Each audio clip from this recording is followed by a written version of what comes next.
I figured down if you originally wanted to go to school to be a doctor, so you went to the University of Washington majoring in chem, and then after a year and a half or so you got really depressed living in Seattle, so you had to leave. Also, chem was just way too hard and you said you don't want to be a doctor anymore, so you dropped out pretty much and then went back home to California, spent a year in a community college-ish, and then transferred to Arizona State University's business school, and then finished in business school December 2019, which is right before the pandemic. So then you started your first corporate job in January of 2020. You were working for a beauty company in Irvine, and then you weren't really liking it. You started working from home because of the pandemic in March-ish 2020, and then you started making cheese boards for fun, and your friends were like, oh, you should make an Instagram and post your cheese boards, so I did, and my little sister at the time was like, not at the time, she's my sister, 17 at the time, so I should make a TikTok, so I did. And then your first video goes viral, and so now you're making cheese board content and people are trying to ask how they can order, but it was never really intentional to be a business, so you kind of have to figure out as you go and you decide to just turn it into a business. And then you flash forward to August 2020, you still have no idea what you're doing, but you quit your full-time job and then start doing cheese boards, so you have to kind of learn how to do all that. You get your LLC, your health permit and everything like that, and then you start doing boards, and then 4 years later you have done thousands of cheese boards, hundreds of raising tables, you've been on Good Morning America, you have huge clients like Aloe, Pimco,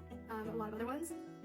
and get to do brand deals, and now you get to do TikToks all day for fun and make cheese board videos and collab with really, really cool brands and partners, and you never would have thought that you would have been doing this when you dropped out of school 4 years ago.